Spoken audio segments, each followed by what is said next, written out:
Next question. Well, let's see. Hold on here. What is this possibly the case?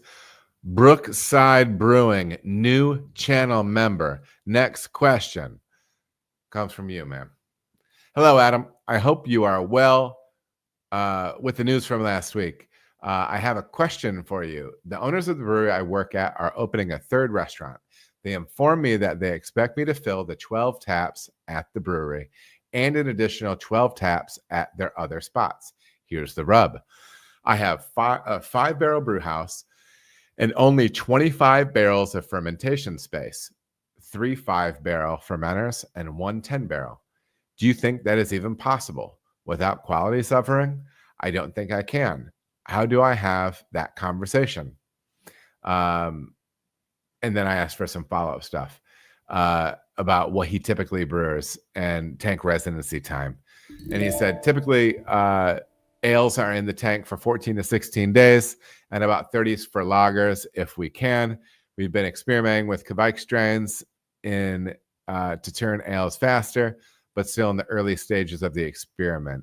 Probably 40% of the beers that they turn are lager. We play a lot of tank Tetris, moving beers around and reusing yeast. So he wants my take on this. So here's my take on this, and maybe it's not all good news, okay? But here's the math that I did.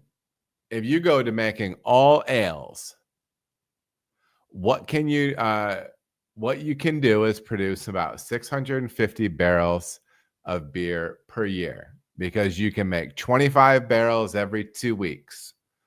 Multiply that by 26, which will give you your 52 weeks. And there's your 650 barrels. And that's making no lagers. So the first question is that enough beer volume for those places, for the number of places that they're looking at pouring for? If so, they'll probably be looking at a situation where having 12 beers on at all the places is probably going to be tricky. I think it's going to be too tough, because you and I both know that you're going to have a few standards that create, you're going to have 4 beers that's 80% of the volume of what you pour, right? So more, pretty darn close.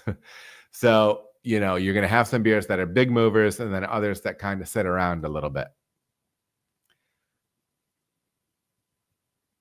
Perhaps you can dose kegs in order to make different beers, because I think you're going to have a hard enough time keeping up with volume for these things, and especially with all the variations. So one thing is you can do spike kegs, one-off kegs to fill up tap handles. I don't know if that's the way you want to do it. I mean, it doesn't sound exciting to me. It's kind of like a festival approach. Like, well, we got this beer, let's throw something in it. Let's throw it in a keg, right? I don't know. It can work for something really short term, but I personally, it probably isn't. You probably wouldn't be excited about that. Yeah.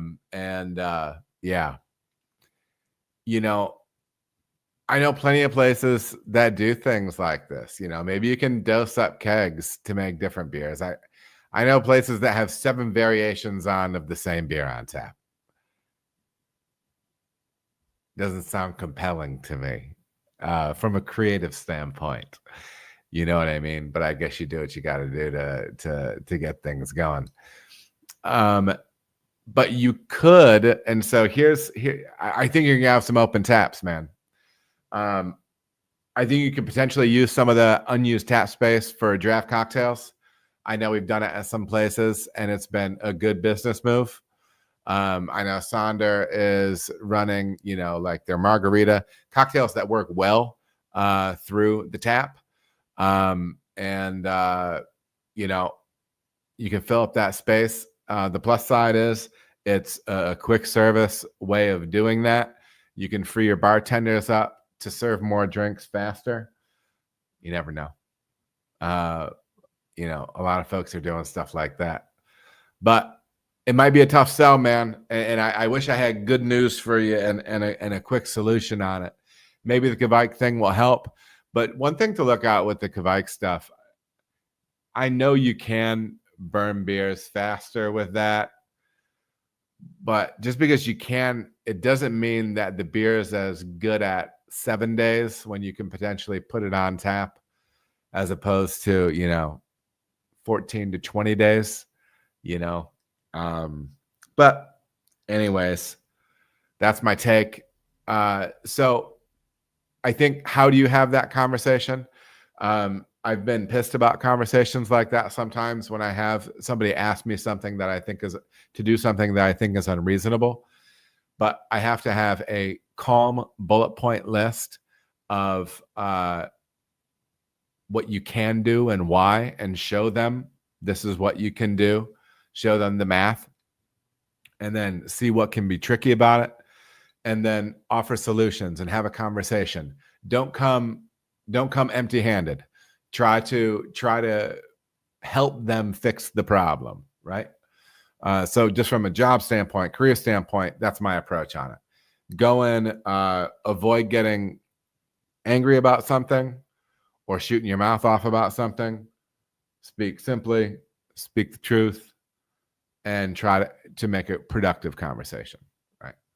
So, yeah, that's my take. And once again, Brookside Brews, new channel member. Appreciate the support.